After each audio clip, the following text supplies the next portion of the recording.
ਸਤਨਾਮ ਧੰਨ ਵਾਹਿਗੁਰੂ ਸਾਹਿਬ ਜੀਓ। ਮਹੱਲਾ ਪਹਿਲਾ। ਲੱਖ ਮਣ ਸੋਇਨਾ ਲੱਖ ਮਣ ਰੂਪਾ ਲੱਖ ਸ਼ਾਹ ਸਿਰ ਸ਼ਾਹ ਲੱਖ ਲਸ਼ਕਰ ਲੱਖ ਵਾਜੇ ਨੇਜੇ ਲੱਖ ਘੋੜੀ ਪਾਤਸ਼ਾਹ ਲੱਖ ਮਣ ਸੋਇਨਾ ਲੱਖ ਮਣ ਰੂਪਾ ਲੱਖ ਸ਼ਾਹ ਸਿਰ ਸ਼ਾਹ ਲੱਖ ਲਸ਼ਕਰ ਲੱਖ ਵਾਜੇ ਨੇਜੇ ਲੱਖ ਘੋੜੀ ਪਾਤਸ਼ਾਹ ਜਿੱਥਾ ਸਾਇਰ ਲੰਘਣਾ ਅਗਨ ਪਾਣੀ ਅਸਗਾ ਕੰਦੀ ਦਿਸ ਨਾ ਆਵਈ ਤਾਹੀ ਪਵੈ ਕਹਾ ਨਾਨਕ ਉਥੈ ਜਾਣੀਐ ਸ਼ਾਹ ਕੇਈ ਪਾਤਸ਼ਾਹ ਕੰਦੀ ਦਿਸ ਨ ਆਵਈ ਤਾਹੀ ਪਵੈ ਕਹਾ ਨਾਨਕ ਉਥੈ ਜਾਣੀਐ ਸ਼ਾਹ ਕੇਈ ਪਾਤਸ਼ਾਹ। ਵਾਹਿਗੁਰੂ ਜੀ ਕਾ ਖਾਲਸਾ ਵਾਹਿਗੁਰੂ ਜੀ ਕੀ ਫਤਿਹ। ਪਰਮ ਸਨਮਾਨਯੋਗ ਚਵਰ ਛਤਰ ਤਖਤ ਦੇ ਮਾਲਕ ਜੁਗੋ ਜੁਗ ਅਟਲ ਧੰਨ ਧੰਨ ਸਤਿਗੁਰੂ ਸ੍ਰੀ ਗੁਰੂ ਗ੍ਰੰਥ ਸਾਹਿਬ ਮਹਾਰਾਜ ਜੀ ਦੀ ਪਾਵਨ ਪਵਿੱਤਰ ਹਜ਼ੂਰੀ ਅੰਦਰ ਸੁਭਾਏਮਾਨ ਗੁਰੂ ਸਵਾਰੇ ਸਤ ਸੰਗੀ ਜਨੋ, ਸ੍ਰੀ ਗੁਰੂ ਗ੍ਰੰਥ ਸਾਹਿਬ ਮਹਾਰਾਜ ਜੀ ਦੀ ਅਪਾਰ ਬਖਸ਼ਿਸ਼ ਰਹਿਮਤ ਹੋਈ ਹੈ। ਸ਼ਾਮ ਦੇ ਸਜੇ ਹੋਏ ਸੁੰਦਰ ਦੀਵਾਨਾਂ ਦੀਆਂ ਆਪ ਜੀਆਂ ਨੇ ਹਾਜ਼ਰੀਆਂ ਭਰ ਕੇ ਸਤਿਗੁਰੂ ਗਰੀਬ ਨਿਵਾਸ ਸੱਚੇ ਪਾਤਸ਼ਾਹ ਮਹਾਰਾਜ ਜੀ ਦੀ ਪਾਵਨ ਪਵਿੱਤਰ ਬਾਣੀ ਦੇ ਪਾਠ, ਗੁਰਬਾਣੀ ਕੀਰਤਨ ਸਰਵਣ ਕੀਤੇ ਹਨ। ਉਪਰੰਤ ਚੱਲ ਰਹੀ ਲੜੀਵਾਰ ਜੋ ਸ਼ਬਦ ਵਿਚਾਰ ਸ੍ਰੀ ਗੁਰੂ ਨਾਨਕ ਦੇਵ ਸੱਚੇ ਪਾਤਸ਼ਾਹ ਮਹਾਰਾਜ ਜੀ ਦੀ ਉਚਾਰਨ ਕੀਤੀ ਹੋਈ ਮਲਾਰ ਰਾਗ ਦੀ ਜੋ ਵਾਰ ਹੈ ਉਸ ਦੀ ਵਿਚਾਰ ਚੱਲ ਰਹੀ ਹੈ। ਆਓ ਸਤਿਗੁਰੂ ਗਰੀਬ ਨਿਵਾਸ ਸੱਚੇ ਪਾਤਸ਼ਾਹ ਮਹਾਰਾਜ ਜੀ ਆਪ ਹੀ ਮਤ ਬੁੱਧ ਬਖਸ਼ਿਸ਼ ਕਰਕੇ ਪਾਵਨ ਪਵਿੱਤਰ ਸ਼ਬਦ ਦੀ ਵਿਚਾਰ ਕਰਵਾ ਲੈਣ। ਕਰੋ ਕਿਰਪਾ ਸਾਧ ਸੰਗਤ। ਸਤਿਗੁਰੂ ਗਰੀਬ ਨਿਵਾਸ ਸੱਚੇ ਪਾਤਸ਼ਾਹ ਮਹਾਰਾਜ ਜੀ ਮਨ ਦਾ ਟਿਕਾਓ ਇਕਾਗਰਤਾ ਦੀ ਦਾਤ ਬਖਸ਼ਿਸ਼ ਕਰਨ। ਪਿਆਰ ਸਹਿਤ ਉਚਾਰਨ ਕਰੀਏ ਜੀ। ਸਤਨਾਮ ਸ੍ਰੀ ਵਾਹਿਗੁਰੂ ਜੀ। ਸਤਨਾਮ ਸ੍ਰੀ ਵਾਹਿਗੁਰੂ ਜੀ। ਅੱਜ ਦਾ ਜੋ ਪਾਵਨ ਪਵਿੱਤਰ ਸ਼ਬਦ ਹੈ, ਸ੍ਰੀ ਗੁਰੂ ਨਾਨਕ ਦੇਵ ਮਹਾਰਾਜ ਜੀ ਨੇ ਅੱਜ ਦੇ ਸ਼ਬਦ ਵਿੱਚ ਜੋ ਜ਼ਿਕਰ ਕੀਤਾ ਹੈ। ਸਾਹਿਬ ਜੀ ਕਹਿੰਦੇ ਨੇ ਦੁਨੀਆ ਦੇ ਅੰਦਰ ਕਈ ਤਰ੍ਹਾਂ ਦੇ ਇਨਸਾਨ ਨੇ। ਕੁਝ ਲੋਕ ਉਹ ਨੇ ਜਿਹੜੇ ਸੰਸਾਰ ਦੇ ਅੰਦਰ ਕੇਵਲ ਧਨ, ਪਦਾਰਥ, ਦੌਲਤ ਇਤ ਆਦਿਕ ਨੂੰ ਇਕੱਠਾ ਕਰਨ ਦੇ ਵਿੱਚ ਦਿਨ ਰਾਤ ਬੜੀ ਮਿਹਨਤ ਕਰਦੇ ਨੇ। ਸਾਹਿਬ ਜੀ ਨੇ ਇੱਥੇ ਜ਼ਿਕਰ ਕੀਤਾ ਹੈ ਬੜੇ ਬੜੇ ਵੱਡੇ ਲੋਕਾਂ ਦਾ। ਤੁਸੀਂ ਅੰਦਾਜ਼ਾ ਲਾ ਕੇ ਦੇਖੋ, ਗੁਰੂ ਸਾਹਿਬ ਨੇ ਸ਼ਬਦ ਵਰਤਿਆ ਵੀ ਲੱਖਾਂ ਮਣ ਸੋਨਾ ਤੇ ਲੱਖਾਂ ਮਣ ਚਾਂਦੀ।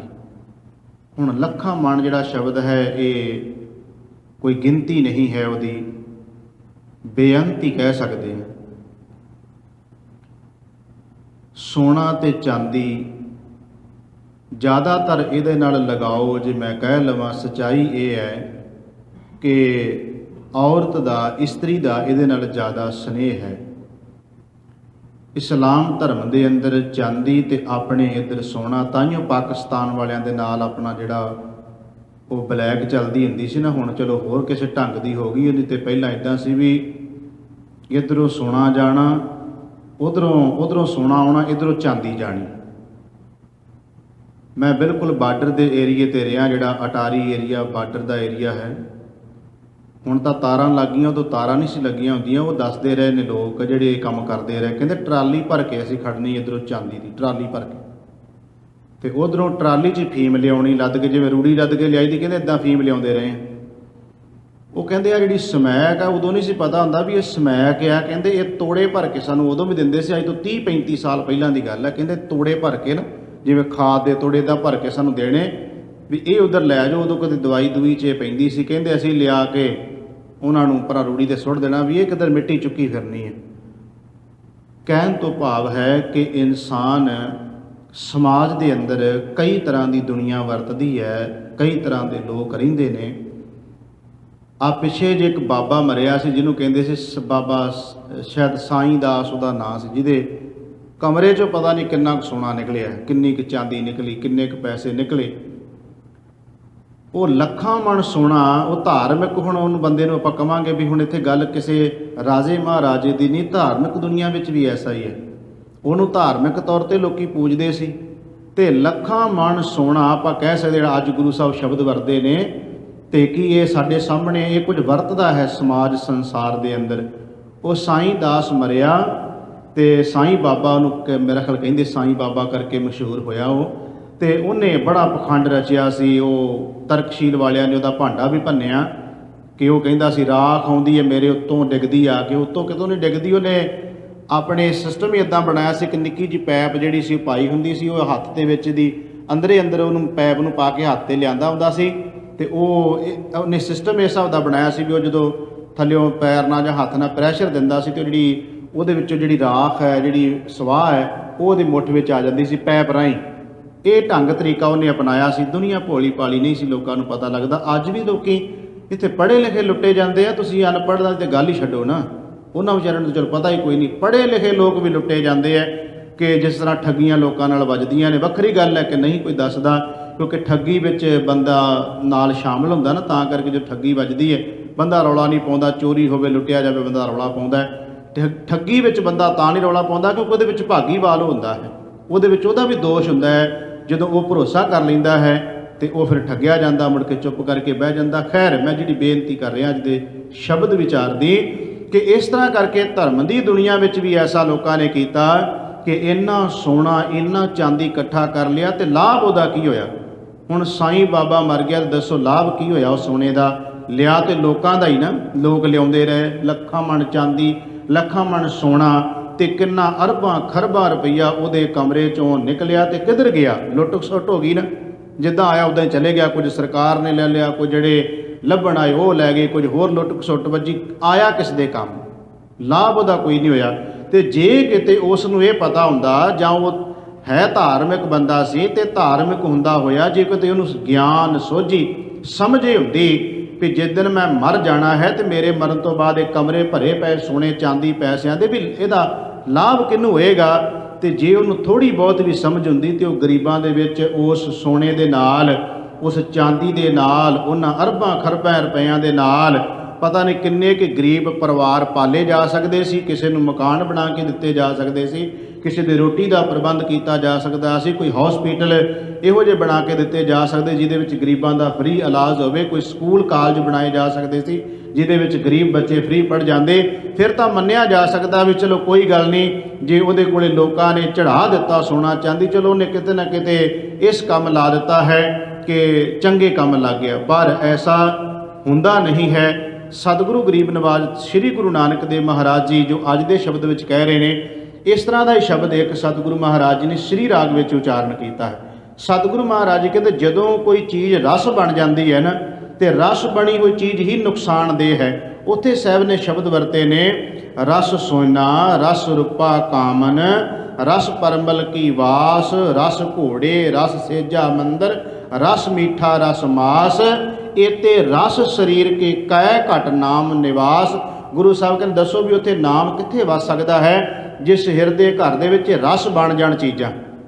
ਹੁਣ ਕੋਈ ਸੋਨਾ ਚਾਂਦੀ ਧਨ ਇਕੱਠਾ ਕਰ ਲਵੇ, ਦਸਾਂ ਨੌਆਂ ਦੀ ਕਿਰਤ ਕਰਕੇ ਕੋਈ ਗੁਨਾਹ ਨਹੀਂ ਹੈ। ਗੁਰੂ ਸਾਹਿਬ ਜੀ ਨੇ ਕੋਈ ਮਨਾ ਨਹੀਂ ਕੀਤਾ, ਕਿਉਂਕਿ ਘਾਲ ਖਾਏ ਕਿਛ ਹੱਥੋਂ ਦੇ, ਨਾਨਕ ਰਾਹ ਪਛਾਣੇ ਸੇ। ਹੁਣ ਦਸਾਂ ਨੌਆਂ ਦੀ ਕਿਰਤ ਕਰਦਾ ਹੋਇਆ ਬੰਦਾ ਆਪਣਾ ਜਿੱਡਾ ਮਰਜ਼ੀ ਸੁੰਦਰ ਘਰ ਬਣਾ ਲਵੇ, ਜਿੰਨੀ ਮਰਜ਼ੀ ਆਪਣੀ ਜ਼ਮੀਨ ਜਾਇਦਾਦ ਬਣਾ ਲਵੇ, ਕੋਈ ਗੁਨਾਹ ਨਹੀਂ ਹੈ, ਕੋਈ ਪਾਪ ਨਹੀਂ ਹੈ। ਤੇ ਉਹਦੇ ਨਾਲ ਕੀ ਹੋਏਗਾ, ਜੇ ਦਸਾਂ ਨੌਆਂ ਦੀ ਕਿਰਤ ਨਾਲ ਬਣਾਇਆ ਹੋਵੇਗਾ, ਔਲਾਦ ਚੰਗੀ ਨਿਕਲ ਆਵੇਗੀ, ਪਰਿਵਾਰ ਬੱਚੇ ਚੰਗੇ ਨਿਕਲ ਆਉਣਗੇ, ਉਹ ਧਰਮ ਨਾਲ ਗੁਰੂ ਨਾਲ ਜੁੜੇ ਹੋਏ ਹੋਣਗੇ, ਗੁਰੂ ਘਰ ਨਾਲ ਜੁੜੇ ਹੋਏ ਹੋਣਗੇ।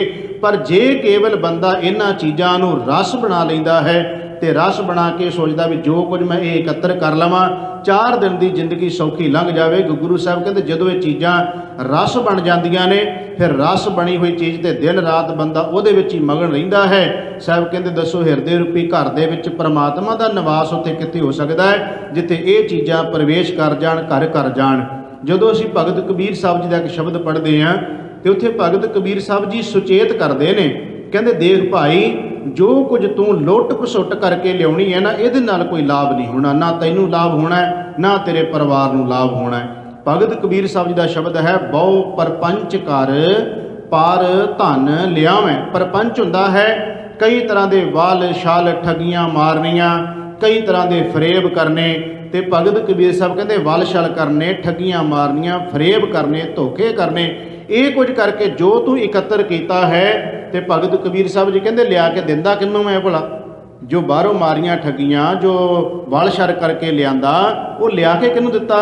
ਭਗਤ ਕਬੀਰ ਸਾਹਿਬ ਜੀ ਕਹਿੰਦੇ ਸੁੱਤ ਦਾਰਾ ਪਹਿ ਆਨ ਲੁਟਾਵੇ। ਆਨ ਲੁਟਾਏ ਦਾ ਮਤਲਬ ਉਹਦੇ ਅੱਗੇ ਲਿਆ ਕੇ ਸੁੱਟ ਦਿੰਦਾ ਹੈ। ਸੁੱਤ ਮੈਨੇ ਪੁੱਤਰ ਹੋ ਗਿਆ, ਦਾਰਾ ਮੈਨੇ ਇਸਤਰੀ ਹੋ ਗਿਆ। ਵੀ ਪੁੱਤਰਾਂ ਦੇ ਅੱਗੇ ਤੇ ਇਸਤਰੀ ਅੱਗੇ ਜੋ ਕੁਝ ਬਾਹਰੋਂ ਲਿਆਂਦਾ ਕਮਾ ਕੇ, ਉਹ ਲਿਆ ਕੇ ਉਹਨਾਂ ਦੇ ਅੱਗੇ ਢੇਰੀ ਕਰ ਦਿੱਤਾ ਵੀ ਆਹ ਕੁਝ ਮੇਰੀ ਕਮਾਈ ਹੈ। ਨਾ ਪੁੱਤਾਂ ਨੇ ਪੁੱਛਿਆ ਨਾ ਘਰ ਵਾਲੀ ਨੇ ਪੁੱਛਿਆ ਵੀ ਇਹ ਕਮਾਈ ਦਸਾਂ ਨੂੰਹਾਂ ਦੀ ਹੱਕ ਦੀ ਹੈ ਕਿ ਜਾਂ ਇਹ ਕਮਾਈ ਕਿਤੇ ਲੁੱਟ ਘਸੁੱਟ ਵਾਲੀ ਤਾਂ ਨਹੀਂ, ਕਿਸੇ ਗਰੀਬ ਦਾ ਖੂਨ ਤਾਂ ਨਹੀਂ ਨਿਚੋੜਿਆ ਹੋਇਆ। ਨਾ ਉਹਨਾਂ ਨੇ ਪੁੱਛਿਆ ਨਾ ਬੱਚਿਆਂ ਨੇ ਪੁੱਛਿਆ। ਭਗਤ ਕਬੀਰ ਸਾਹਿਬ ਜੀ ਕਹਿੰਦੇ ਉਹ ਖੁਸ਼ ਹੋ ਗਏ ਕਿ ਅੱਜ ਭਾਪੇ ਨੇ ਬਹੁਤ ਕੁਝ ਲਿਆਂਦਾ ਹੈ। ਪਤਨੀ ਨੇ ਕਿਹਾ ਅੱਜ ਮੇਰਾ ਸਵਾਮੀ ਬੜਾ ਕੁਝ ਲੈ ਕੇ ਆਇਆ ਘਰੇ। ਪੁੱਛਿਆ ਦੋਨਾਂ ਨੇ ਵੀ ਇਹ ਲਿਆਂਦਾ ਕਿੱਥੋਂ ਹੈ। ਤੇ ਭਗਤ ਕਬੀਰ ਸਾਹਿਬ ਜੀ ਕਹਿੰਦੇ ਨੇ ਫਿਰ ਹੋਣਾ ਕੀ ਹੈ, ਸੁਤ ਦਾਰਾ ਪੈ ਆਨ ਲੁਟਾਵੇਂ ਮਨ ਮੇਰੇ, ਇਹ ਮੇਰੇ ਮਨਾ ਭੂਲੇ ਕਪਟ ਨਾ ਕੀਜੇ। ਐ ਮੇਰੇ ਮਨਾ ਭੁੱਲ ਕੇ ਵੀ ਇਹੋ ਜਿਹੇ ਛਲ ਵੱਲ ਕਪਟ ਨਾ ਕਰੀ। ਕਿਉਂ? ਕਿਉਂਕਿ ਅੰਤ ਨਵੇਰਾ ਤੇਰੇ ਜੀ ਪੈ ਲੀਜੇ।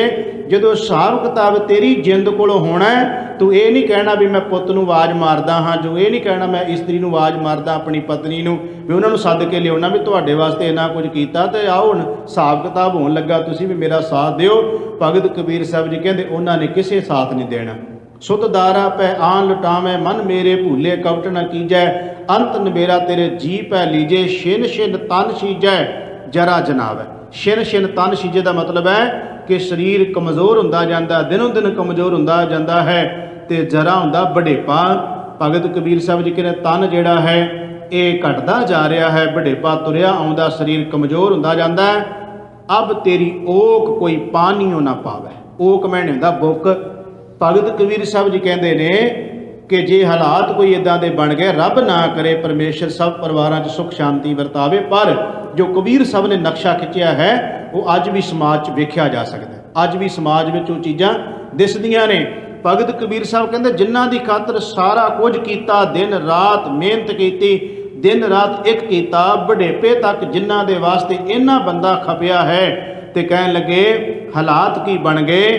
ਜਦੋਂ ਉਹਨੇ ਸੋਚਿਆ ਵੀ ਅੱਜ ਮੈਂ ਮੰਜੀ ਤੇ ਪੈ ਗਿਆ, ਕੁਝ ਨਹੀਂ ਕਰ ਸਕਦਾ, ਨਾ ਕੋਈ ਕਮਾਈ ਹੋ ਸਕਦੀ ਹੈ, ਸਰੀਰ ਨਕਾਰਾ ਹੋ ਗਿਆ ਹੈ, ਹੋ ਕੁਝ ਨਹੀਂ ਸਕਦਾ।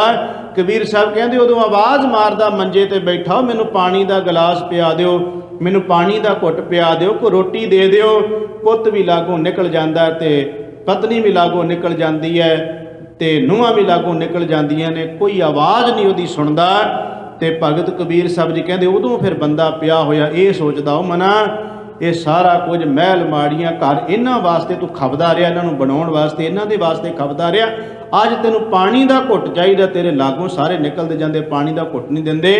ਇੱਕ ਵੀਰ ਨੇ ਗੱਲ ਸੁਣਾਈ, ਉਹ ਕਹਿੰਦੇ ਇੱਕ ਬਜ਼ੁਰਗ ਬੈਂਕ ਦੇ ਵਿੱਚ ਸੀ ਉਹ ਵੀਰ, ਤੇ ਉਹਨੇ ਗੱਲ ਸੁਣਾਈ, ਕਹਿਣ ਲੱਗਾ ਇੱਕ ਬਜ਼ੁਰਗ ਨੇ ਪੈਨਸ਼ਨ ਲੈਣ ਆਉਣਾ, ਤੇ ਜਦੋਂ ਪੈਨਸ਼ਨ ਲੈਣ ਵਾਸਤੇ ਆਉਣਾ, ਚਿੱਟੇ ਬਸਤਰ, ਸੋਹਣੀ ਪੱਗ ਸਿਰ ਦੇ ਉੱਤੇ, ਤੇ ਪੁੱਤਰ ਨੇ ਨਾਲ ਆਉਣਾ, ਤੇ ਉਸ ਨੂੰ ਗਲ ਵਕੜੀ 'ਚ ਲਿਆ ਆਉਣਾ। ਬਜ਼ੁਰਗ ਨੂੰ ਜ਼ਿਆਦਾ ਸੀ, ਉਹਦੀ ਉਮਰ ਜ਼ਿਆਦਾ ਸੀ, ਤੇ ਉਹਨੇ ਬੜੇ ਪ੍ਰੇਮ ਨਾਲ ਲਿਆਉਣਾ, ਪਿਤਾ ਜੀ ਇੱਥੇ ਬੈਠੋ, ਪਾਣੀ ਪਿਆਉਣਾ। ਤੇ ਕਹਿੰਦੇ ਇੱਕ ਦਿਨ ਮੈਂ ਉਹ ਬਜ਼ੁਰਗ ਨੂੰ ਪੁੱਛਿਆ ਵੀ ਬੜਿਆਂ ਭਾਗਾਂ ਵਾਲਾ ਇਹੋ ਜੀ ਔਲਾਦ ਤੇ ਰੱਬ ਸਾਰਿਆਂ ਨੂੰ ਦੇਵੇ, ਬੜਾ ਕਰਮਾਂ ਵਾਲਾ, ਕਿੰਨੇ ਸੋਹਣੇ ਤੇਰੇ ਪੁੱਤ ਨੇ, ਕਿੰਨੀ ਸੇਵਾ ਕਰਦੇ ਨੇ, ਦਗਦਾ ਕਰਦਾ ਤੇਰਾ ਸੂਟ ਹੈ, ਇਹਦੇ ਤੇ ਕੋਈ ਜਿਹੜਾ ਹੈ ਵਲ ਨਹੀਂ ਪਿਆ ਹੋਇਆ, ਬੜਾ ਪ੍ਰੈਸ ਕੀਤਾ ਹੋਇਆ, ਕਿੰਨੀ ਸੋਹਣੀ ਪੱਗ ਬੱਧੀ ਹੋਈ ਹੈ, ਤੇ ਨਹੀਂ ਤੇ ਅੱਜ ਕੱਲ੍ਹ ਕਿੱਥੇ ਪੁੱਤ ਸਾਂਭਦੇ ਆ। ਕਹਿੰਦੇ ਉਹ ਬਜ਼ੁਰਗ ਰੋ ਪਿਆ, ਤੇ ਉਹਨੇ ਪੁੱਛਿਆ ਵੀ ਮੈਂ ਤਾਂ ਤੁਹਾਨੂੰ ਚੰਗੀ ਗੱਲ ਕਹੀ, ਤੁਸੀਂ ਰੋਏ ਕਿਉਂ? ਉਹਨੇ ਕਿਹਾ ਸਰਦਾਰ ਜੀ ਰੋਇਆ ਇਸ ਕਰਕੇ ਹੈ, ਇਹ ਮਹੀਨੇ ਬਾਅਦ ਹੀ ਕੰਮ ਹੋਣਾ ਜਿਹੜਾ ਅੱਜ ਹੋਇਆ, 1 ਮਹੀਨੇ ਬਾਅਦ ਜਦੋਂ ਪੈਨਸ਼ਨ ਲੈਣ ਆਉਣੀ ਹੈ ਨਾ, ਉਦੋਂ ਹੀ ਇਹ ਚਿੱਟਾ ਸੂਟ ਮਿਲਣਾ ਹੈ, ਉਦੋਂ ਹੀ ਪ੍ਰੈਸ ਹੋਇਆ ਮਿਲਣਾ ਹੈ, ਉਦੋਂ ਹੀ ਪੱਗ ਸੋਹਣੀ ਬੱਝੀ ਹੋਈ ਮਿਲਣੀ ਹੈ। ਬਸ ਬੈਂਕ ਤੱਕ ਆਉਣ ਤੱਕ ਹੀ ਹੈ, ਜਦੋਂ ਬੈਂਕ ਤੋਂ ਘਰ ਤੱਕ ਚਲਿਆ ਜਾਣਾ, ਜਿਹੜੀ ਪੈਨਸ਼ਨ 1000 2000 ਹੈ ਇਹਨਾਂ ਨੇ ਫੜ ਲੈਣੀ ਹੈ, ਮੁੜ ਕੇ ਤੇ ਪਾਣੀ ਵੀ ਨਹੀਂ ਮੈਨੂੰ ਕਿਤੇ ਪੁੱਛਦੇ, ਦੋਨੋਂ ਜੀ ਚਲੇ ਜਾਂਦੇ ਆਪਣੇ ਕੰਮ ਦੇ ਉੱਤੇ, ਰੋਟੀ ਪਕਾ ਕੇ ਰੱਖ ਜਾਂਦੇ ਆ, ਉਹ ਠੰਡੀ ਹੋਈ ਜਦੋਂ ਕਿਤੇ ਭੁੱਖ ਲੱਗਦੀ ਉੱਠ ਕੇ ਖਾ ਲੈਣਾ। ਮੈਂ ਕਈ ਵਾਰਾਂ ਰੌਲਾ ਪਾਉਂਦਾ ਰਹਿਣਾ, ਮੈਨੂੰ ਦਵਾਈ ਲਿਆ ਦਿਓ, ਮੈਨੂੰ ਆਹ ਕਰ ਦਿਓ, ਮੈਨੂੰ ਕੁਝ ਖਾਣ ਨੂੰ ਦੇ ਦਿਓ। ਨੂੰਹ ਵੀ ਆਪਣੇ ਕੰਮ ਤੇ, ਪੁੱਤ ਵੀ ਆਪਣੇ ਕੰਮ ਤੇ ਤੁਰ ਜਾਂਦਾ। ਕਹਿੰਦੇ ਮੈਂ ਹੈਰਾਨ ਹੋ ਗਿਆ ਕਿ ਬਜ਼ੁਰਗਾ ਇਹਦਾ ਮਤਲਬ ਬਾਹਰ ਹੀ ਦਿਸਦਾ ਕੁਝ ਹੋਰ ਹੈ, ਗੱਲ ਅਸਲ ਵਿੱਚ ਹੋਰ ਹੈ। ਤਾਂ ਸਾਡੇ ਸਾਹਮਣੇ ਸਮਾਜ ਦੀਆਂ ਹਾਲਤਾਂ ਨੇ ਕਿ ਸਿੱਖ ਧਰਮ ਦੇ ਅੰਦਰ ਬਿਰਧ ਆਸ਼ਰਮਾਂ ਦਾ ਕੀ ਕੰਮ ਹੈ ਭਲਾ। ਸਿੱਖ ਜਗਤ ਦੇ ਅੰਦਰ, ਸਿੱਖ ਧਰਮ ਦੇ ਅੰਦਰ ਜਿੱਥੇ ਗੁਰਦੇਵ ਮਾਤਾ, ਗੁਰਦੇਵ ਪਿਤਾ ਦੀ ਜਿਹੜੀ ਗੱਲ ਕੀਤੀ ਹੋਵੇ, ਤੇ ਉਸ ਧਰਮ ਦੇ ਵਿੱਚ ਵੀ ਬਿਰਧ ਆਸ਼ਰਮ ਬਣ ਜਾਣ, ਤੇ ਬਿਰਧ ਆਸ਼ਰਮਾਂ ਦੇ ਵਿੱਚ ਬਜ਼ੁਰਗ ਰੁਲਦੇ ਹੋਏ ਹੋਣ। ਉਹਨਾਂ ਦੀ ਜੋ ਹਾਲਤ ਉੱਥੇ ਹੈ ਬਿਰਧ ਆਸ਼ਰਮਾਂ ਦੇ ਵਿੱਚ, ਕਿਤੇ ਜਾ ਕੇ ਵੇਖਣੀ ਚਾਹੀਦੀ, ਕਿਉਂਕਿ ਦਾਸ ਨੇ ਤਾਂ ਜਗ੍ਹਾ ਵੇਖੀਆਂ ਹੋਈਆਂ ਨੇ। ਅਸੀਂ ਆਪਣੇ ਇਲਾਕੇ ਦੇ ਵਿੱਚ ਧਾਰਮਿਕ ਜਥੇਬੰਦੀ ਦੇ ਤੌਰ ਤੇ ਜਿਹੜਾ ਵਿਚਰਦੇ ਰਹੇ, ਬੜਾ ਲੰਮਾ ਸਮਾਂ ਵਿਚਰੇ ਹਾਂ, ਸਕੂਲਾਂ ਕਾਲਜਾਂ ਵਿੱਚ ਵਿਚਰੇ ਹਾਂ, ਪਿੰਡਾਂ ਵਿੱਚ ਵਿਚਰੇ ਹਾਂ, ਇਹ ਸਾਰੀਆਂ ਜਗ੍ਹਾ ਜਾ ਜਾ ਕੇ ਦੇਖੀਆਂ ਨੇ। ਉੱਥੇ ਜਿਹੜੇ ਬਜ਼ੁਰਗ ਨੇ, ਜਦੋਂ ਉਹਨਾਂ ਨੂੰ ਜਾ ਕੇ ਦੇਖੀਦਾ, ਤਰਨਤਾਰਨ ਸ਼ਹਿਰ ਵਿੱਚ ਵੀ ਹੈ, ਉਹਨਾਂ ਨੂੰ ਜਦੋਂ ਜਾ ਕੇ ਵੇਖੀਦਾ ਸੀ ਤੇ ਉਹ ਰੋਂਦੇ ਸਨ। ਬਜ਼ੁਰਗ ਪੁੱਛੀਦਾ ਸੀ ਤੁਹਾਡਾ ਕੋਈ ਹੈ ਨਹੀਂ? ਕਈ ਤੇ ਕਹਿੰਦੇ ਸੀ ਨਹੀਂ ਕੋਈ ਹੈ, ਤੇ ਕਈ ਕਹਿੰਦੇ ਸੀ ਸਾਡੇ ਪੁੱਤ ਤਾਂ, ਕੋਈ ਕਹਿੰਦਾ ਕੈਨੇਡਾ ਹੈ, ਕੋਈ ਕਹਿੰਦਾ ਅਮਰੀਕਾ, ਕੋਈ ਕਹਿੰਦਾ ਇੰਗਲੈਂਡ ਹੈ, ਕੋਈ ਕਹਿੰਦਾ ਇਟਲੀ ਹੈ, ਕੋਈ ਕਹਿੰਦਾ ਸਿੰਗਾਪੁਰ ਹੈ। ਕਹਿੰਦੇ ਸਾਡੇ ਪੁੱਤ ਤਾਂ, ਉਹਨਾਂ ਕੋਲੇ ਕਿਸੇ ਗੱਲ ਦੀ ਘਾਟ ਨਹੀਂ, ਫਿਰ ਤੁਸੀਂ ਇੱਥੇ ਕਿਉਂ? ਕਹਿੰਦੇ ਕੀ ਕਰੀਏ, ਕਿਉਂਕਿ ਜਿਹੜੀ ਹੁਣ ਸਾਡੀ ਹਾਲਤ ਹੈ, ਇਸ ਹਾਲਤ ਵਿੱਚ ਕੌਣ ਸਾਨੂੰ ਸਾਂਭ ਸਕਦਾ ਹੈ। ਖੰਘ ਵੀ ਆਏਗੀ, ਹੋ ਸਕਦਾ ਹੈ ਸਰੀਰ ਜ਼ਿਆਦਾ ਬਿਰਧ ਹੈ, ਹੋ ਸਕਦਾ ਹੈ ਕਿ ਇੰਨੀ ਕਈ ਵਾਰ ਕਮਜ਼ੋਰੀ ਆ ਜਾਂਦੀ ਹੈ ਕਿ ਆਪਣੇ ਆਪ ਨੂੰ ਸੰਭਾਲਿਆ ਨਹੀਂ ਜਾਂਦਾ, ਬਾਥਰੂਮ ਤੱਕ ਵੀ ਨਹੀਂ ਪਹੁੰਚਿਆ ਜਾਂਦਾ, ਤੋਂ ਬਸਤਰ ਗਿੱਲੇ ਹੋ ਜਾਂਦੇ ਆ। ਕੌਣ ਬਦਲਦਾ ਹੈ, ਕੌਣ ਇਹਨਾਂ ਨੂੰ ਕਰੇਗਾ? ਤੇ ਉਹ ਤਾਂ ਪੈਸਾ ਇੱਥੇ ਜ਼ਰੂਰ ਦੇ ਜਾਂਦੇ ਇਹਨਾਂ ਨੂੰ ਵੀ ਲਓ ਤੁਹਾਨੂੰ ਜਿੰਨਾ ਪੈਸਾ ਚਾਹੀਦਾ ਅਸੀਂ ਦੇ ਦਿੰਦੇ ਆ, ਇਹ ਸਾਡੀ ਸਾਂਭ ਸੰਭਾਲ ਕਰੀ ਜਾਂਦੇ ਆ। ਪਰ ਜੋ ਧੀ ਨੇ, ਪੁੱਤ ਨੇ, ਨੂੰਹ ਨੇ, ਪਰਿਵਾਰ ਨੇ ਸਾਂਭ ਸੰਭਾਲ ਕਰ ਲੈਣੀ, ਉਹ ਦੂਜਾ ਨਹੀਂ ਕਰ ਸਕਦਾ, ਭਾਵੇਂ ਯਤਨ ਤਾਂ ਕਰਦੇ, ਪਰ ਜੋ ਆਪਣਾ ਖੂਨ ਸੇਵਾ ਕਰ ਸਕਦਾ ਉਹ ਦੂਜਾ ਕਿੱਥੋਂ ਕਰਦਾ। ਖੈਰ ਸ਼ਬਦ ਅੱਜ ਦਾ ਇਹੀ ਚੱਲ ਰਿਹਾ ਹੈ। ਸਾਹਿਬ ਜੀ ਕਹਿੰਦੇ ਨੇ ਬੰਦਾ ਕੀ ਕੁਝ ਇਕੱਤਰ ਕਰਦਾ ਹੈ, ਕੀ ਕੁਝ ਜਦੋਂ ਰਸ ਬਣ ਜਾਂਦਾ, ਜ਼ਿੰਦਗੀ ਜਵਾਨੀ ਜਿਹੜੀ ਹੁੰਦੀ ਹੈ ਸਾਰੀ ਦਾਅ 'ਤੇ ਲਾ ਦਿੰਦਾ, ਜਿਨ੍ਹਾਂ ਦੀ ਖਾਤਰ ਦਾਅ 'ਤੇ ਲਾ ਦਿੰਦਾ ਹੈ। ਸਾਹਿਬ ਜੀ ਕਹਿੰਦੇ ਉਹਨਾਂ ਦੇ ਵਿੱਚੋਂ ਮੁੜ ਕੇ ਕੋਈ ਬਾਤ ਨਹੀਂ ਉਹਨਾਂ ਨੂੰ ਪੁੱਛਦਾ।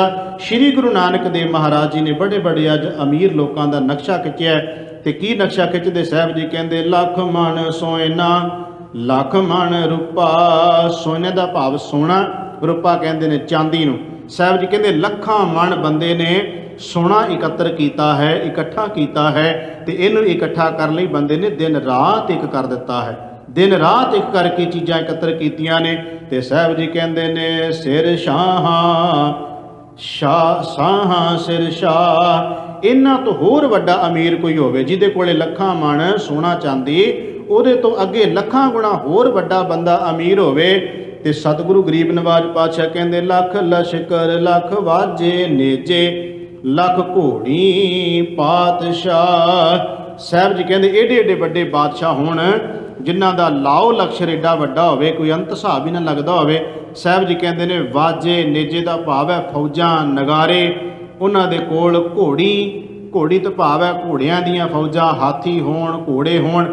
ਅੱਜ ਦੇ ਸਮੇਂ ਵਿੱਚ ਅਸੀਂ ਇਹਨੂੰ ਥੋੜ੍ਹਾ ਜਿਹਾ ਇਸ ਢੰਗ ਨਾਲ ਲਵਾਂਗੇ, ਸ਼ਬਦ ਉਹੀ ਰਹਿਣਾ ਹੈ, ਪਰ ਉਹਨੂੰ ਥੋੜ੍ਹਾ ਜਿਹਾ ਅਸੀਂ ਅੱਜ ਦੇ ਸ਼ਬਦ ਵਿੱਚ, ਅੱਜ ਦੇ ਯੁੱਗ ਵਿੱਚ ਇਹਦੀ ਵਿਚਾਰ ਇੱਦਾਂ ਕਰ ਸਕਦੇ ਹਾਂ ਕਿ ਅੱਜ ਬੰਦੇ ਦੇ ਕੋਲੇ, ਕਿਉਂਕਿ ਹੁਣ ਘੋੜੀਆਂ ਦਾ ਸਮਾਂ ਨਹੀਂ ਰਿਹਾ, ਹੁਣ ਕਾਰਾਂ ਮੋਟਰਾਂ ਗੱਡੀਆਂ ਆ ਗਈਆਂ ਨੇ, ਇਸ ਕਰਕੇ ਉਹ ਸਵਾਰੀ ਬਦਲ ਗਈ। ਗੱਲ ਇੱਥੇ ਸਵਾਰੀ ਦੀ ਚੱਲਦੀ ਪਈ ਹੈ ਨਾ, ਤੇ ਸਵਾਰੀਆਂ ਅੱਜ ਬਦਲ ਗਈਆਂ। ਅੱਜ ਬੰਦਿਆਂ ਦੇ ਕੋਲੇ ਬੜੀਆਂ ਬੜੀਆਂ ਗੱਡੀਆਂ ਨੇ, ਕਰੋੜਾਂ ਕਰੋੜਾਂ ਰੁਪਏ ਦੀਆਂ ਗੱਡੀਆਂ ਨੇ। ਅੱਜ ਵੀ ਲਾਓ ਲਸ਼ਕਰ ਜਿਹੜੇ ਨੇ ਉਹ ਅੱਜ ਵੀ ਫੌਜਾਂ ਨੇ, ਅੱਜ ਵੀ ਲੋਕ ਆਪਣੇ ਨਾਲ ਗਨਮੈਨ ਰੱਖਦੇ ਆ, ਬਾਡੀਗਾਰਡ ਰੱਖਦੇ ਆ, ਕਿੰਨਾ ਕੁਝ ਅੱਜ ਵੀ ਹੁੰਦਾ ਹੈ। ਤੇ ਸਾਹਿਬ ਜੀ ਕਹਿੰਦੇ ਨੇ ਉਹਨਾਂ ਨੂੰ ਫਿਰ ਪਾਤਸ਼ਾਹ ਕਿਹਾ ਜਾਂਦਾ ਹੈ। ਬਾਦਸ਼ਾਹ ਕਹਿੰਦੇ ਨੇ, ਲੋਕੀ ਹੱਥ ਜੋੜਦੇ ਨੇ ਉਹਨਾਂ ਦੇ ਅੱਗੇ। ਪਰ ਧੰਨ ਸ਼੍ਰੀ ਗੁਰੂ ਨਾਨਕ ਦੇਵ ਮਹਾਰਾਜ ਜੀ ਕਹਿੰਦੇ ਨੇ ਜਿੱਥੇ ਸਾਇਰ ਲੰਘਣਾ ਅਗਨ ਪਾਣੀ ਅਸਗਾਹ। ਆਹ ਗੱਲ ਸਮਝਣ ਵਾਲੀ ਹੈ। ਸ਼੍ਰੀ ਗੁਰੂ ਨਾਨਕ ਦੇਵ ਮਹਾਰਾਜ ਜੀ ਕਹਿੰਦੇ ਨੇ ਜੇ ਉਸ ਬੰਦੇ ਦੇ ਕੋਲੇ, ਜਿਹਦੇ ਕੋਲੇ ਇੰਨਾ ਕੁਝ ਹੈ, ਜੇ ਉਸ ਬੰਦੇ ਕੋਲੇ ਪ੍ਰਭੂ ਪਰਮਾਤਮਾ ਵਾਹਿਗੁਰੂ ਪਰਮੇਸ਼ਰ ਦਾ ਨਾਮ ਨਹੀਂ ਨਾ, ਤੇ ਦੁਨੀਆ ਦੀ ਕੋਈ ਤਾਕਤ ਨਹੀਂ ਵੀ ਐਸੇ ਬੰਦੇ ਨੂੰ ਵਿਕਾਰਾਂ ਤੋਂ ਬਚਾ ਲਏਗੀ। ਅਗਨ ਪਾਣੀ ਦਾ ਅਰਥ ਹੈ ਅੱਗ ਤੋਂ ਭਾਵ ਹੈ ਵਿਕਾਰਾਂ ਦੀ ਅੱਗ। ਸਾਹਿਬ ਜੀ ਕਹਿੰਦੇ ਫਿਰ ਦੁਨੀਆ ਦੀ ਕਿਹੜੀ ਤਾਕਤ ਬਚਾ ਸਕਦੀ ਉਹਨੂੰ ਕਿ ਵਿਕਾਰਾਂ ਦੀ ਅੱਗ ਤੋਂ ਬੰਦਾ ਬਚ ਜਾਏਗਾ। ਜਿਸ ਬੰਦੇ ਦੇ ਕੋਲੇ ਇੰਨਾ ਕੁਝ ਪ੍ਰਭਤਾ ਧਨ ਦੌਲਤ ਹੋਵੇ ਤੇ ਉਹਦੇ ਕੋਲੇ ਪਰਮੇਸ਼ਰ ਦੀ ਯਾਦ, ਪਰਮੇਸ਼ਰ ਦਾ ਨਾਮ ਨਹੀਂ ਹੈ, ਤੇ ਸਾਹਿਬ ਜੀ ਕਹਿੰਦੇ ਉਹ ਵਿਕਾਰਾਂ ਦੀ ਅੱਗ ਵਿੱਚ ਡੁੱਬ ਜਾਏਗਾ, ਸੜ ਜਾਏਗਾ। ਸਤਿਗੁਰੂ ਗਰੀਬ ਨਿਵਾਜ ਸੱਚੇ ਪਾਤਸ਼ਾਹ ਮਹਾਰਾਜ ਜੀ ਨੇ ਇਸੇ ਕਰਕੇ ਬਾਣੀ 'ਚ ਕਹਿ ਦਿੱਤਾ ਹੈ। ਸਤਿਗੁਰੂ ਜੀ ਕਹਿੰਦੇ ਕਾਮ ਕ੍ਰੋਧ ਕਾਇਆ ਕੋ ਗੱਲ, ਜਿਉਂ ਕੰਚਨ ਸੁਹਾਗਾ ਢਾਲੇ। ਸਾਹਿਬ ਜੀ ਕਹਿੰਦੇ ਨੇ ਇਹ ਚੀਜ਼ਾਂ ਜਿਹੜੀਆਂ ਜ਼ਿੰਦਗੀ ਨੂੰ ਇਸ ਤਰ੍ਹਾਂ ਬਰਬਾਦ ਕਰ ਦਿੰਦੀਆਂ ਨੇ ਜਿਵੇਂ ਸੁਹਾਗਾ ਸੋਨੇ ਨੂੰ ਢਾਲ ਦਿੰਦਾ ਹੈ, ਇਸ ਤਰ੍ਹਾਂ ਇਹ ਵਿਕਾਰ ਬੰਦੇ ਦੀ ਜ਼ਿੰਦਗੀ ਨੂੰ ਬਰਬਾਦ ਕਰਕੇ ਰੱਖ ਦਿੰਦੇ ਨੇ। ਤੇ ਸਤਿਗੁਰੂ ਗਰੀਬ ਨਿਵਾਜ ਸੱਚੇ ਪਾਤਸ਼ਾਹ ਮਹਾਰਾਜ ਜੀ ਦੀ ਪਾਵਨ ਪਵਿੱਤਰ ਬਾਣੀ ਦੇ ਅੰਦਰ ਮੇਰੇ ਸਾਹਿਬ ਜੀ ਕਹਿੰਦੇ ਨੇ ਜਿਸ ਬੰਦੇ ਦੇ ਕੋਲੇ ਨਾਮ ਹੋਵੇ ਉਹਦਾ ਵੀ ਜ਼ਿਕਰ ਨਾਲ ਹੀ ਕਰਤਾ ਗੁਰਬਾਣੀ 'ਚ, ਕਿਉਂਕਿ ਦੋ ਪੱਖ ਆਪਾਂ ਲੈ ਕੇ ਚੱਲ ਰਹੇ ਹਾਂ। ਇੱਕ ਤਾਂ ਇਹ ਕਿ ਬੰਦਾ ਕੇਵਲ ਧਨ ਦੌਲਤ ਪਦਾਰਥਾਂ ਨੂੰ ਇਕੱਤਰ ਕਰਨ 'ਚ ਰਸ ਬਣਾਈ ਬੈਠਾ ਹੈ। ਦੂਜਾ ਜ਼ਿਕਰ ਗੁਰੂ ਗ੍ਰੰਥ ਸਾਹਿਬ ਦੀ ਬਾਣੀ ਵਿੱਚ ਇਹ ਆਇਆ ਹੈ ਕਿ ਜੇ ਕੋਈ ਇਨਸਾਨ ਆਪਣੀ ਹੱਕ ਦੀ ਦਸਾਂ ਨੌਆਂ ਦੀ ਕਿਰਤ ਮਿਹਨਤ ਕਰਦਾ ਹੈ, ਮਿਹਨਤ ਕਰਕੇ ਪਰਿਵਾਰ ਪਾਲਦਾ ਹੈ, ਸਮਾਜ ਦੇ ਵਿੱਚ ਕੋਈ ਚੰਗੀ ਸੇਵਾ ਕਰਦਾ ਹੈ, ਉਹਦੇ ਵਿੱਚ ਵਾਸਤੇ ਗੁਰੂ ਸਾਹਿਬ ਜੀ ਦੇ ਬਚਨ ਬੜੇ ਪਿਆਰੇ ਨੇ। ਸਾਹਿਬ ਜੀ ਕਹਿੰਦੇ ਨੇ ਸ਼੍ਰੀ ਗੁਰੂ ਗ੍ਰੰਥ ਸਾਹਿਬ ਸੱਚੇ ਪਾਤਸ਼ਾਹ ਮਹਾਰਾਜ ਦੇ ਬਚਨ ਸਾਹਿਬ ਕਹਿੰਦੇ ਜਿੱਥੇ ਨਾਮ ਜਪੀਐ ਪ੍ਰਭ ਪਿਆਰੇ ਸੇ ਅਸਤਲ ਸੋਇਨ ਚਬਾਰੇ। ਉੱਥੇ ਵੀ ਸ਼ਬਦ ਸੋਨਾ ਆਇਆ। ਸਾਹਿਬ ਕਹਿੰਦੇ ਨੇ ਜਿਸ ਜਗ੍ਹਾ ਤੇ ਪ੍ਰਭੂ ਪਰਮਾਤਮਾ ਦੀ ਉਸਤਤ ਵਡਿਆਈ ਹੁੰਦੀ ਹੋਵੇ ਨਾ, ਉਹ ਅਸਥਲ ਦਾ ਮਤਲਬ ਹੈ ਰੜਾ ਥਾਂ। ਅਸਥਲ ਦਾ ਮਤਲਬ ਹੈ ਕਿ ਜਿੱਥੇ ਕੋਈ ਚੀਜ਼ ਵੀ, ਕੋਈ ਘਰ ਨਹੀਂ ਬਣਿਆ, ਉਤਨਾ ਸਾਫ਼ ਜਗ੍ਹਾ ਹੀ ਹੈ, ਪਲੇਨ ਜਗ੍ਹਾ ਹੀ ਹੈ। ਸਾਹਿਬ ਜੀ ਕਹਿੰਦੇ ਕੋਈ ਰੜੇ ਥਾਂ ਦੇ ਉੱਤੇ ਬੈਠ ਕੇ ਪ੍ਰਭੂ ਪਰਮਾਤਮਾ ਦੀ ਵਡਿਆਈ ਕਰੇ, ਨਾਮ ਦੀ ਵਡਿਆਈ ਕਰੇ, ਪਰਮੇਸ਼ਰ ਦੇ ਗੁਣ ਗਾਵੇ, ਤੇ ਸਾਹਿਬ ਜੀ ਕਹਿੰਦੇ ਨੇ ਸੇ ਅਸਤਲ ਸੋਇਨ ਚਬਾਰੇ। ਸਮਝ ਲਓ ਵੀ ਉੱਥੇ ਸੋਨੇ ਦਾ ਚਬਾਰਾ ਹੈ, ਜਿੱਥੇ ਰੱਬ ਦੀ ਬੰਦਗੀ ਹੋ ਰਹੀ ਹੈ, ਪਰਮੇਸ਼ਰ ਦਾ ਨਾਮ ਜਪਿਆ ਜਾ ਰਿਹਾ ਹੈ, ਉਹ ਆਮ ਸਧਾਰਨ ਜਗ੍ਹਾ ਨਹੀਂ। ਸਾਹਿਬ ਕਹਿੰਦੇ ਸਮਝ ਲਓ ਵੀ ਜਿਵੇਂ ਸੋਨੇ ਦਾ ਚਬਾਰਾ ਹੋਵੇ ਉੱਥੇ, ਵੀ ਉਹ ਬੰਦਾ ਇਸ ਤਰ੍ਹਾਂ ਰੱਬ ਦਾ ਨਾਮ ਲੈ ਰਿਹਾ ਜਿਹੜੀ ਜਗ੍ਹਾ ਉੱਤੇ, ਉਹ ਜਗ੍ਹਾ ਇੰਨੀ ਮਹਾਨ ਹੋ ਗਈ। ਸਾਹਿਬ ਜੀ ਕਹਿੰਦੇ ਉਹ ਤਾਂ ਸੁੰਦਰ ਸੋਨੇ ਦੇ ਚਬਾਰੇ ਵਰਗੀ ਹੈ। ਦੂਜਾ ਸ਼ਬਦ ਨਾਲ ਹੀ ਕਹਿ ਦਿੱਤਾ। ਸਾਹਿਬ ਕਹਿੰਦੇ ਜਿੱਥੇ ਨਾਮ ਨ ਜਪੀਏ ਮੇਰੇ ਗੋਇੰਦਾ ਸੇਈ ਨਗਰ ਉਜਾੜੀ ਜੀਓ। ਸਾਹਿਬ ਜੀ ਕਹਿੰਦੇ ਭਾਵੇਂ ਕਿੰਨਾ ਸੁੰਦਰ ਸ਼ਹਿਰ ਵਸਦਾ ਹੋਵੇ, ਭਾਵੇਂ ਕਿੰਨਾ ਸੁੰਦਰ ਘਰ ਮਹਿਲ ਮਾੜੀਆਂ ਹੋਣ, ਪਰ ਜੇ ਪ੍ਰਭੂ ਪਰਮਾਤਮਾ ਪਰਮੇਸ਼ਰ ਦੀ ਯਾਦ ਨਹੀਂ ਤਾਂ ਉਹ ਤਾਂ ਉਜਾੜ ਹੀ ਉਜਾੜ ਹੈ। ਉਹਨੂੰ ਤਾਂ ਸਾਹਿਬ ਨੇ ਬਾਣੀ ਵਿੱਚ ਕਿਹਾ ਉਹ ਤਾਂ ਮੜੀਆਂ ਦੇ ਸਮਾਨ ਨੇ। ਭਗਤ ਕਬੀਰ ਸਾਹਿਬ ਨੇ ਸ਼ਬਦ ਵਰਤੇ ਨੇ, ਕਬੀਰ ਜਹ ਕਰ ਸਾਧ ਨ ਸੇਵੀਏ ਹਰ ਕੀ ਸੇਵਾ ਨਾਹੇ, ਤੇ ਘਰ ਮਰਹਟ ਸਾਰ ਕੇ ਭੂਤ ਬਸੈ ਤਨ ਮਾਏ। ਕਹਿਣ ਲੱਗੇ ਉਹ ਘਰ ਨਹੀਂ, ਉਹ ਤਾਂ ਮੜੀਆਂ ਨੇ ਜਿੱਥੇ ਪ੍ਰਭੂ ਦੀ ਯਾਦ ਨਹੀਂ ਤੇ ਰਹਿਣ ਵਾਲੇ ਵਿੱਚ ਭੂਤ ਨੇ ਵਸ ਰਹੇ ਨੇ। ਭਗਤ ਕਬੀਰ ਸਾਹਿਬ ਜੀ ਦਾ ਸ਼ਬਦ ਹੈ। ਇੱਧਰ ਸਤਿਗੁਰੂ ਗਰੀਬ ਨਿਵਾਜ ਸੱਚੇ ਪਾਤਸ਼ਾਹ ਮਹਾਰਾਜ ਜੀ ਕਹਿੰਦੇ ਨੇ ਹਰ ਰੁੱਖੀ ਰੋਟੀ ਖਾਏ ਸੰਭਾਲੇ, ਹਰੇ ਅੰਤਰ ਬਾਹਰ ਨਦਰ ਨਿਹਾਲੇ। ਸਾਹਿਬ ਕਹਿੰਦੇ ਕੋਈ ਰੁੱਖੀ ਰੋਟੀ ਖਾ ਰਿਹਾ ਹੈ ਨਾ, ਉਹਦੇ ਕੋਲੇ ਵਿਚਾਲੇ ਕੋਲ ਰੋਟੀ ਰੁੱਖੀ ਹੈ, ਘਿਓ ਲਾਉਣ ਜੋਗਾ ਵੀ ਉਹਦੇ ਕੋਲੇ ਜਿਹੜਾ ਨਹੀਂ ਲਾ ਸਕਦਾ, ਚਾਰ ਨਾਲ ਹੀ ਖਾ ਰਿਹਾ ਹੈ। ਤੇ ਸਾਹਿਬ ਜੀ ਕਹਿੰਦੇ ਕੋਈ ਰੁੱਖੀ ਰੋਟੀ ਖਾ ਕੇ ਪਰ ਅੰਤਰ ਬਾਹਰ, ਅੰਦਰ ਵੀ ਆਪਣੇ ਹਿਰਦੇ ਵਿੱਚ ਤੇ ਬਾਹਰ ਸਮਾਜ ਸੰਸਾਰ ਵਿੱਚ ਵੀ ਪ੍ਰਭੂ ਪਰਮਾਤਮਾ ਵਾਹਿਗੁਰੂ ਨੂੰ ਦੇਖਦਾ, ਭਾਵ ਕਿ ਪਰਮਾਤਮਾ ਦੀ ਯਾਦ ਨਾਲ ਜੁੜਦਾ ਹੈ। ਤੇ ਮੇਰੇ ਸਾਹਿਬ ਜੀ ਕਹਿੰਦੇ ਨੇ ਐਸਾ ਜੀਵ ਪਰਮਾਤਮਾ ਨੂੰ ਭਾ ਗਿਆ। ਦੂਜੇ ਬੰਨੇ ਜ਼ਿਕਰ ਕਿਹਦਾ ਕੀਤਾ ਅਗਲੀ ਪੰਕਤੀ ਵਿੱਚ?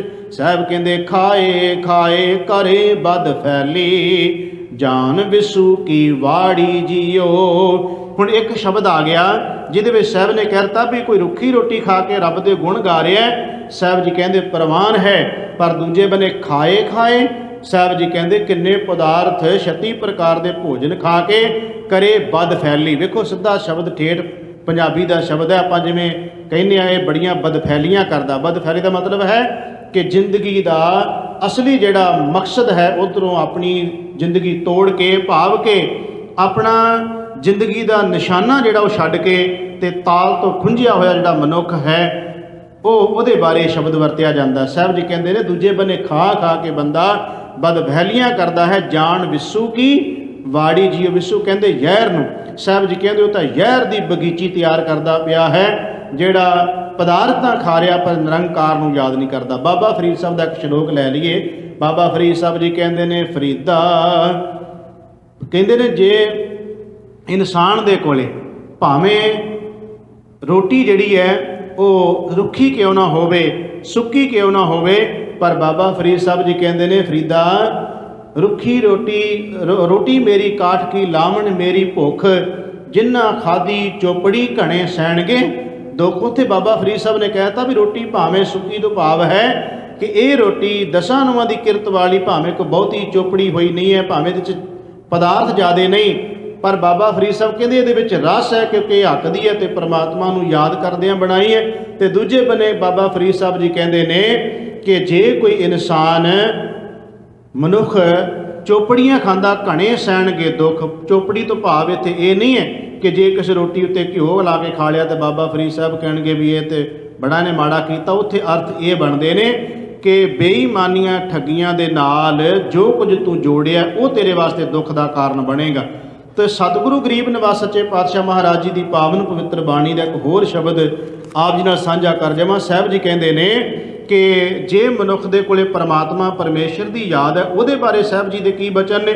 ਸਾਹਿਬ ਜੀ ਕਹਿੰਦੇ ਨੇ ਘਰ ਮਹਿਲ ਮਾੜੀਆਂ ਸੋਨਾ ਆਦਿਕ ਮਨਾ ਨਹੀਂ ਕੀਤਾ ਹੋਇਆ। ਆਓ ਇੱਕ ਸ਼ਬਦ ਹੋਰ ਲੈ ਲਈਏ ਜਿਹਦੇ 'ਚ ਸਤਿਗੁਰੂ ਗਰੀਬ ਨਿਵਾਜ ਪਾਤਸ਼ਾਹ ਕਹਿੰਦੇ ਤਿੰਨ ਕਾ ਖਾਦਾ ਪਹਿਨਦਾ ਮਾਇਆ ਸਭ ਪਵਿੱਤ ਹੈ। ਹੁਣ ਸਾਹਿਬ ਇੱਥੇ ਕੀ ਕਿਹਾ? ਕਹਿੰਦੇ ਉਹਨਾਂ ਦਾ ਖਾਣਾ, ਉਹਨਾਂ ਦਾ ਪੀਣਾ, ਉਹਨਾਂ ਦਾ ਪਹਿਨਣਾ, ਉਹਨਾਂ ਦੀ ਮਾਇਆ ਸਾਰੀ ਪਵਿੱਤਰ ਹੋ ਗਈ।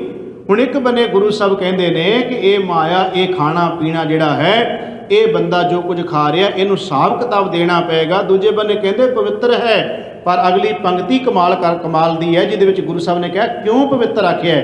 ਇਸ ਕਰਕੇ ਕਹਿ ਦਿੱਤਾ। ਸਾਹਿਬ ਜੀ ਕਹਿੰਦੇ ਨੇ ਜੋ ਨਾਮ ਹਰ ਰਾਤੇ, ਭਈ ਜਿਹੜੇ ਰੱਬ ਪਰਮਾਤਮਾ ਵਾਹਿਗੁਰੂ ਨੂੰ ਯਾਦ ਰੱਖਦੇ ਨੇ ਉਹਨਾਂ ਦਾ ਖਾਣਾ, ਉਹਨਾਂ ਦਾ ਪੀਣਾ, ਉਹਨਾਂ ਦਾ ਪਹਿਨਣਾ, ਉਹਨਾਂ ਦੀ ਮਾਇਆ ਸਾਰੀ ਪਵਿੱਤਰ ਹੋ ਗਈ ਕਿਉਂਕਿ ਉਹਨਾਂ ਨੂੰ ਰੱਬ ਚੇਤੇ ਹੈ। ਤੇ ਸਾਹਿਬ ਜੀ ਕਹਿੰਦੇ ਤਿੰਨ ਕੇ ਘਰ ਮੰਦਰ ਮਹਿਲ ਸਰਾਈ ਸਭ ਪਵਿੱਤ ਹੈ। ਹੁਣ ਸਾਹਿਬ ਕਹਿੰਦੇ ਉਹਨਾਂ ਦੇ ਘਰ ਜਿੱਡਾ ਮਰਜੀ ਸੋਹਣਾ ਘਰ ਬਣਾਇਆ ਹੋਵੇ, ਮੰਦਰ ਜਿੰਨਾ ਮਰਜੀ ਸੋਹਣਾ ਜਿਹੜਾ ਘਰ ਮੰਦਰ ਭਾਵ ਕੇ ਭਾਵੇਂ ਟ੍ਰਿਪਲ ਸਟੋਰੀ ਬਣਾਈ ਹੋਵੇ ਤੇ ਭਾਵੇਂ 5 ਸਟਾਰ ਹੋਟਲ ਬਣਾਇਆ ਹੋਵੇ ਤੇ ਭਾਵੇਂ ਜੋ ਮਰਜੀ ਬਣਾਇਆ ਹੋਵੇ, ਉਸ ਮਨੁੱਖ ਦਾ ਘਰ ਗੁਰੂ ਸਾਹਿਬ ਜੀ ਕਹਿੰਦੇ ਨੇ ਮੰਦਰ, ਉਹਦੇ ਸਾਰਾ ਕੁਝ ਪਵਿੱਤਰ ਹੈ, ਸਫਲ ਹੋ ਗਿਆ ਉਹਦਾ। ਮਹਾਰਾਜ ਕਿਵੇਂ ਸਫਲ ਹੋ ਗਿਆ? ਕਹਿੰਦੇ ਨੇ ਜਿਨੀ ਗੁਰਮੁਖ ਸੇਵਕ ਸਿੱਖ ਅਭਿਆਗਤ ਜਾਏ ਵਰਸਾਤੇ।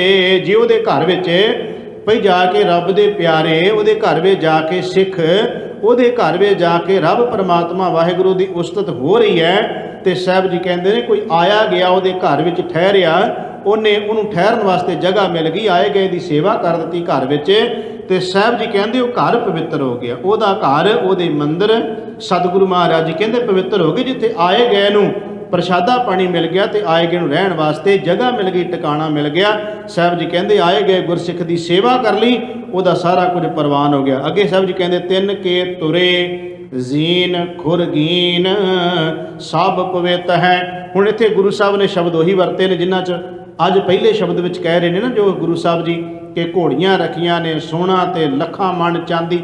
इस शब्द विच कह रहे ने उस बंदे दियां घोड़ियां, उस बंदा लाओ लक्षर जिहड़ा है। ते साहब कहते जीन घोड़े की काठी हो गई, तो खुरगीन हुंदा है जिहड़ा बंदे ने अपने संजो दे थल्लियों की एक होर जैकट पाई हुंदी है। सतगुरु महाराज कहते भाव के सुंदर तो सुंदर दा पाया होया बस्तर, ओदियां रखियां होईयां घोड़ियां, ओदा रखिया होया लाओ लश्कर जिहड़ा है सारा ही मालक ने प्रवान कर लिया। पवित्र है उसका, प्रवान है उसका। साहब जी कहते किस दा? जिन्नी गुरमुख सिख साध संत चढ़ जाते। भई जिन्हां दे उत्ते कोई रब दे प्यारे बैठ जाते हैं, कोई रब दे प्यारे बैठ के सफ़र कर जाते हैं, साहब जी कहते पवित्र हो गए। हुण ये तो नहीं ना भी बंदा गड्डी लैके आ रहा, अगले बन्ने कोई गरीब बंदे ने हाथ दिता है तो सगों साइड मार के पासे सुट जाए तो फिर वो तो नुकसानदेही है ना गड्डी, वो तो उहदा की लाभ होया।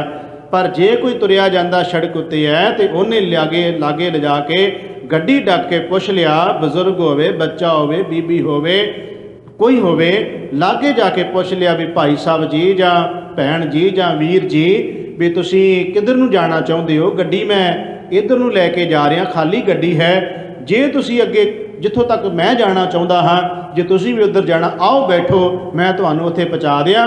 ओदी गड्डी प्रवान है, ओदी गड्डी मालक ने प्रवान कर लई।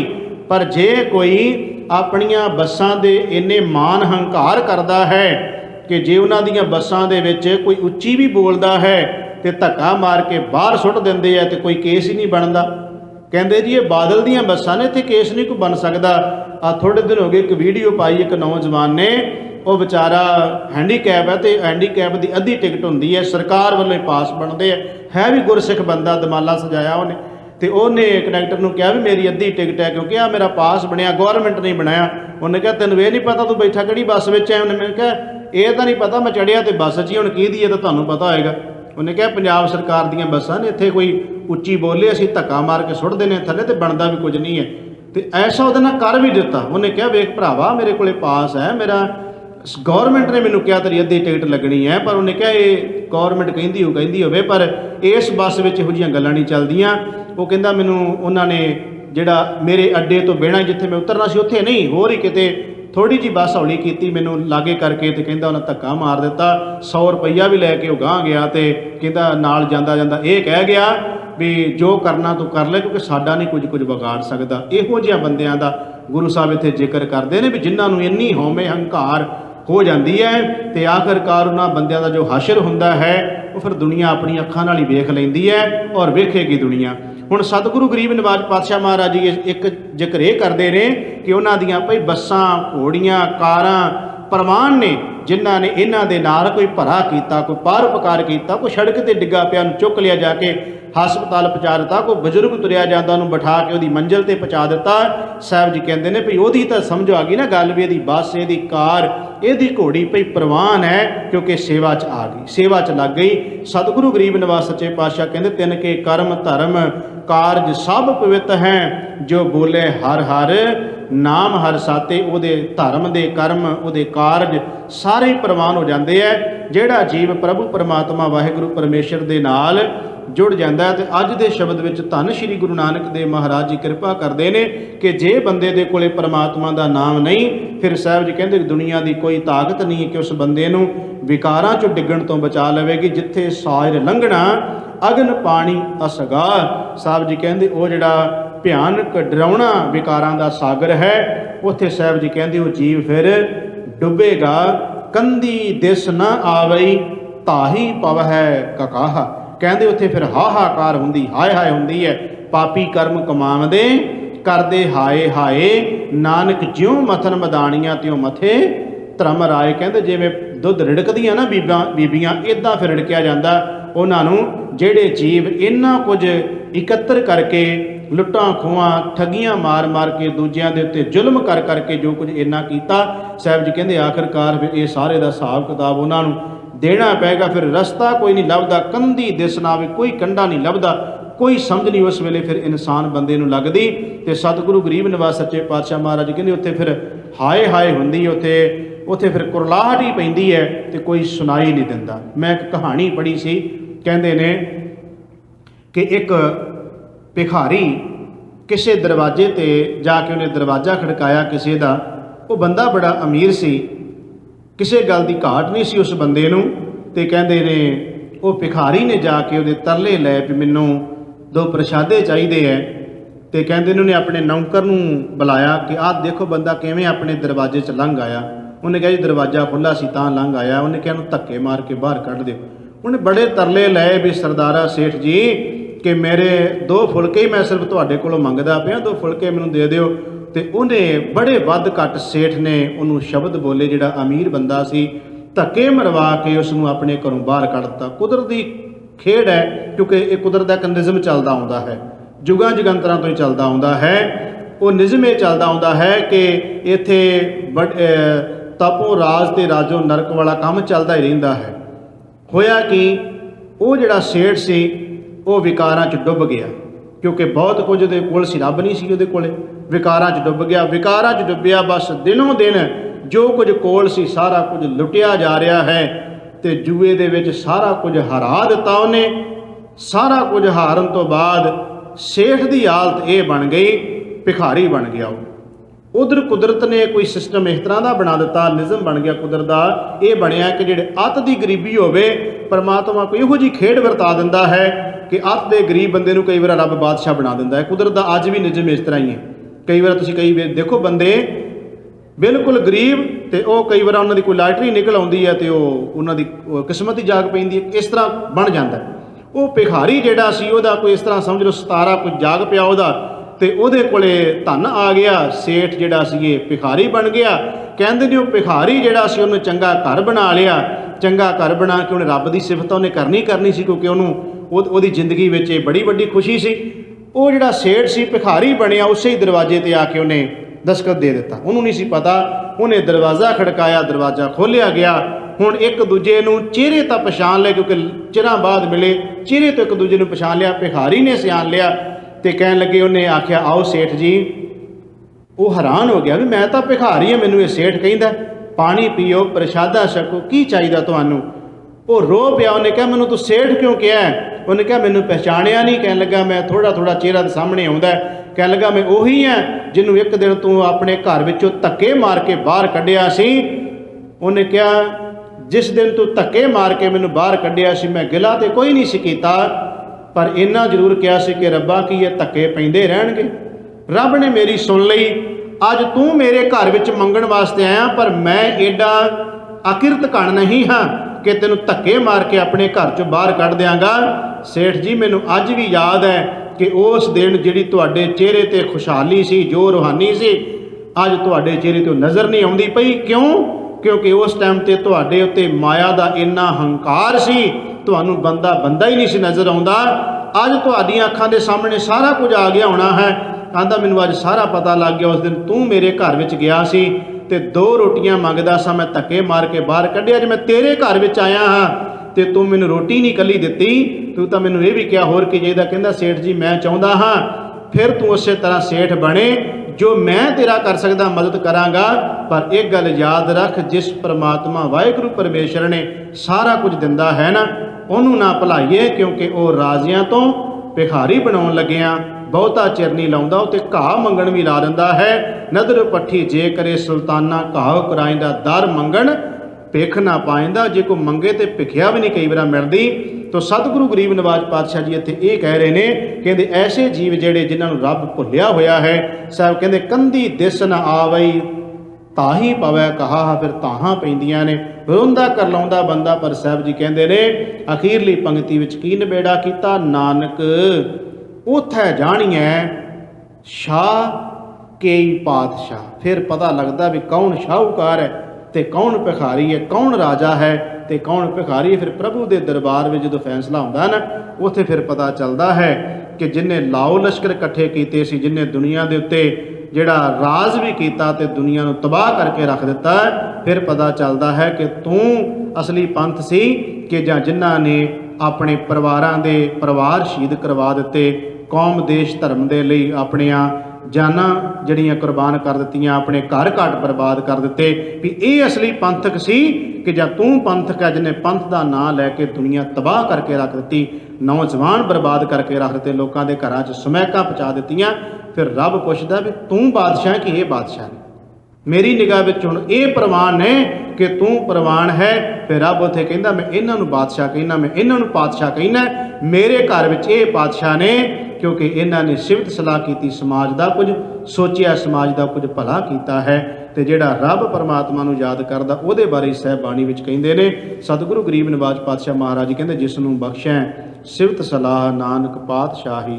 ਪਾਤਸ਼ਾਹ ਜਿਹੜਾ ਪ੍ਰਭੂ ਪਰਮਾਤਮਾ ਦੀ ਸਿਫਤ ਸਲਾਹ ਕਰਦਾ ਹੈ ਉਸੇ ਨੂੰ ਹੀ ਪਾਤਸ਼ਾਹਾਂ ਦਾ ਪਾਤਸ਼ਾਹ ਕਿਹਾ ਜਾਂਦਾ ਹੈ। ਸਤਿਗੁਰੂ ਗਰੀਬ ਨਿਵਾਸ ਸੱਚੇ ਪਾਤਸ਼ਾਹ ਮਹਾਰਾਜ ਜੀ ਕਿਰਪਾ ਕਰਨ।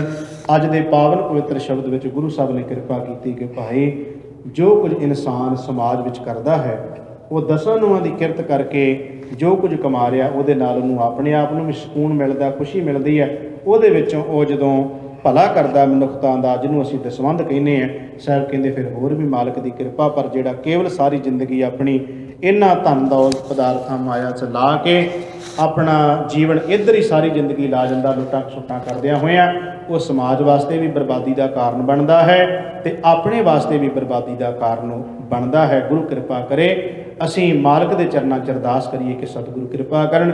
ਦਸਾਂ ਨੂੰਹਾਂ ਦੀ ਆਪਣੀ ਕਿਰਤ ਕਰਦਿਆਂ ਹੋਇਆਂ ਉਹਦੇ ਵਿੱਚੋਂ ਹੀ ਪਰਮਾਤਮਾ ਦਾ ਨਾਮ ਤੇ ਵੰਡ ਛਕਣਾ, ਇਹ ਸਾਨੂੰ ਜੋ ਸਿਧਾਂਤ ਗੁਰੂ ਸਾਹਿਬ ਨੇ ਬਖਸ਼ਿਆ ਹੈ। ਫਿਰ ਕੋਈ ਜਿੰਨਾ ਮਰਜ਼ੀ ਅਮੀਰ ਹੋ ਜਾਏ ਕੋਈ ਗੁਨਾਹ ਨਹੀਂ ਹੈ, ਉਹਦੇ ਨਾਲ ਉਹਨੂੰ ਫਿਰ ਪਤਾ ਲੱਗ ਜਾਂਦਾ ਕਿ ਮੈਂ ਇਹਦੇ ਨਾਲ ਸਮਾਜ ਦਾ ਕੋਈ ਚੰਗਾ ਕਰ ਜਾਵਾਂ। ਕਿਉਂਕਿ ਜੇ ਕਿਸੇ ਕੋਲੇ 4 ਪੈਸੇ ਹੋਣਗੇ ਤੇ ਕੋਈ ਚੰਗਾ ਕੰਮ ਕਰ ਸਕਦਾ, ਜੇ ਇਹ ਪੈਸੇ ਹੀ ਨਾ ਕਿਸੇ ਕੋਲੇ ਹੋਣਗੇ ਤੇ ਸਮਾਜ ਦੇ ਵਿੱਚ ਉਹ ਕਿਵੇਂ ਕੋਈ ਚੰਗਾ ਕਾਰਜ ਕਰ ਸਕਦਾ ਹੈ। ਸੋ ਇਹ ਚੀਜ਼ ਵੀ ਜ਼ਰੂਰੀ ਹੈ ਕਿ ਬੰਦੇ ਕੋਲੇ ਧਨ ਦੌਲਤ ਹੋਣਾ ਚਾਹੀਦਾ, ਕੋਈ ਮਨਾ ਨਹੀਂ, ਪਰ ਉਹਦੇ ਨਾਲ ਉਹ ਸਮਾਜ ਵਾਸਤੇ ਕੋਈ ਜ਼ਰੂਰ ਕਰ ਜਾਵੇ, ਜਿੰਨਾ ਕੋ ਕਰ ਸਕਦਾ ਹੈ ਕਰਨਾ ਚਾਹੀਦਾ ਭਲਾ। ਤੇ ਉਹਦੇ ਨਾਲ ਕੀ ਹੁੰਦਾ, ਆਪਣੇ ਆਪ ਨੂੰ ਸਕੂਨ ਮਿਲਦਾ, ਖੁਸ਼ੀ ਮਿਲਦੀ ਹੈ ਤੇ ਮਾਲਕ ਦੀ ਵਡਿਆਈ ਮਿਲਦੀ। ਫਿਰ ਲੋਕ ਵਿੱਚ ਵੀ ਉਹਦਾ ਮੁਖ ਉਜਲਾ ਹੁੰਦਾ ਹੈ, ਲੋਕ ਉਹਦੀ ਵਡਿਆਈ ਸ਼ੋਭਾ ਕਰਦੇ ਹੈ, ਪ੍ਰਭੂ ਦੇ ਦਰਬਾਰ ਵਿੱਚ ਵੀ ਉਹਨੂੰ ਇੱਜ਼ਤ ਮਾਨ ਵਡਿਆਈ ਮਿਲਦੀ ਹੈ। ਸਤਿਗੁਰੂ ਕਿਰਪਾ ਕਰਨ। ਗਰੀਬ ਨਿਵਾਜ ਪਾਤਸ਼ਾਹ ਸ਼ਬਦ ਵਿਚਾਰ ਕਰਦੇ हैं।